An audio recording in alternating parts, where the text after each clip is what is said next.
देखिए हम किस तरह से इलेक्ट्रॉनिक वोटिंग मशीन में कंट्रोल यूनिट, वीवीपैट और बैलेट यूनिट को कनेक्ट करते हैं। सबसे पहले दिमाग में ही रहता है कि यार हमसे कभी कनेक्शंस गलत हो गए तो क्या होगा। मैं आपको वो तरीका बता रहा हूँ कि आपके इन तीनों मशीनों के कनेक्शंस आपस में चाहकर भी गलत नहीं हो सकते। उसके बाद मैं आपको दिखाने वाला हूँ कि यदि आपने कनेक्शंस किए हैं और इलेक्ट्रॉनिक वोटिंग मशीन काम नहीं कर रही है तो आप आपके लेवल पर क्या क्या कमियां देखकर उन्हें पूरा कर सकते हैं। सबसे पहले हम देखते हैं, देखिए हमारे पास ये वीवीपैट है, ये वीवीपैट का केबल है, ये हमारे पास बैलेट यूनिट है और ये बैलेट यूनिट का केबल है, और ये है कंट्रोल यूनिट। इस कंट्रोल यूनिट में कोई केबल नहीं है, केवल एक सॉकेट है। अब यहां देखिए आपके पास केवल दो केबल हैं, एक केबल बैलेट यूनिट का और एक केबल वीवीपैट का। इस कंट्रोल यूनिट में केबल नहीं, ठीक है। अब कंट्रोल यूनिट में सॉकेट है, मतलब एक केबल इसमें लगना है। एक सॉकेट आपका है इस वीवीपैट में, यहां आपको लगाना है। इन्हें सॉकेट दो हैं और पिने दो। अब प्रश्न ये आया कि कौन सा पिन किस सॉकेट में जाएगा। आपको कुछ भी नहीं सोचना है। देखिए ये केबल वीवीपैट में से निकल रहा है, यानी ये पिन वीवीपैट के सॉकेट में तो नहीं लगेगा, इतना तो तय हो गया। जब ये तय है कि ये केबल इस सॉकेट में नहीं जाएगा तो इस केबल को कहाँ जाना है, बिल्कुल तय हो गया कि ये केबल आपकी किस में कनेक्ट हो जाएगी, इस कंट्रोल यूनिट में। सबसे पहले हम इसको कंट्रोल यूनिट में कनेक्ट कर दें। देखिए कनेक्ट करने का बिल्कुल सिंपल सा तरीका, जैसा मैंने अभी आपको बताया था, रेड को रेड से मिलाइए और ब्लैक को ब्लैक से मिलाकर ऊपर से हल्का सा प्रेस कर दीजिए। ये देखिए प्रेस किया, आवाज आई, ये केबल आपकी कनेक्ट। ये आपका कनेक्शन हो गया इस कंट्रोल यूनिट का वीवीपैट के साथ। दूसरा केबल हमारे पास बचा है बैलेट यूनिट का। इस बैलेट यूनिट को लगाने के लिए अब सॉकेट हमारे पास एक ही बचता है और वो है आपका वीवीपैट में।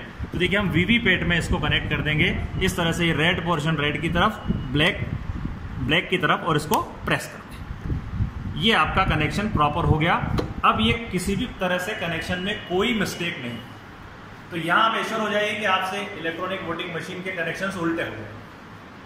अब बात आती है कि इलेक्ट्रॉनिक वोटिंग मशीन के कनेक्शन कर दिए, अब भी ये नहीं चल रही है, तो क्या कारण हो सकता है? केवल उसके तीन कारण हैं। सबसे पहला रीजन तो ये है कि जब आपने यहां पर इस वीवीपैट की केबल को लगाया तो आप यहां इंश्योर कर लें कि इस पिन के ऊपर एक स्लाइडिंग स्विच है। ये स्लाइडिंग स्विच एक पर ही मिलेगा आपको और ये एक पर ही होना चाहिए। अगर ये नहीं है, दो पर चला गया है इसको लगाते वक्त, तो आप इसको एक पर कर लीजिए, नंबर 1। दूसरा है आपका कि आप जब इसको कनेक्ट कर रहे हैं तो पावर ऑन करने के पहले आप इस वीवीपैट का ये नॉब जो है ट्रांसपोर्टेशन मोड में आड़ा है, इसको आप वर्किंग मोड में कर दीजिए। अगर ये ट्रांसपोर्टेशन मोड में होगा तो भी नहीं चलेगा। और तीसरी चीज हमारे पास आती है कि इस बैलेट यूनिट का ये जो स्विच है, यहां पर जो ड्रम व्हील है, अगर आपके यहां एक बैलेट यूनिट काम में आ रही है तो यहां पर 0 1 होना चाहिए। अगर ये तीनों बराबर हैं तो फिर कोई चांस नहीं है कि आपकी इलेक्ट्रॉनिक वोटिंग मशीन नहीं चले। लेकिन फिर भी यदि आपको लग रहा है कि ऑन करने के बाद मशीन नहीं चल रही है तो क्या हो सकता है, हम देखें। क्या हुआ, हमने कनेक्ट किया, जल्दबाजी में हमने कंट्रोल यूनिट को ऑन कर दिया और इसका ट्रांसपोर्टेशन मोड को वर्किंग मोड में लाना भूल गए। अब जब हम ट्रांसपोर्टेशन मोड को वर्किंग में लाना भूल गए और मशीन ऑन कर दिया, अब आपकी मशीन नहीं चलेगी, वो कहेगा रिप्लेस वीवीपैट। तो ऐसी स्थिति में आपको क्या करना है, आप तुरंत इसको वर्किंग मोड में लेकर नहीं आएंगे। आपको करना है सबसे पहले इस कंट्रोल यूनिट का स्विच ऑफ, उसके बाद आप इसको वर्किंग मोड में लेकर आइए और फिर कंट्रोल यूनिट का स्विच ऑन करिए।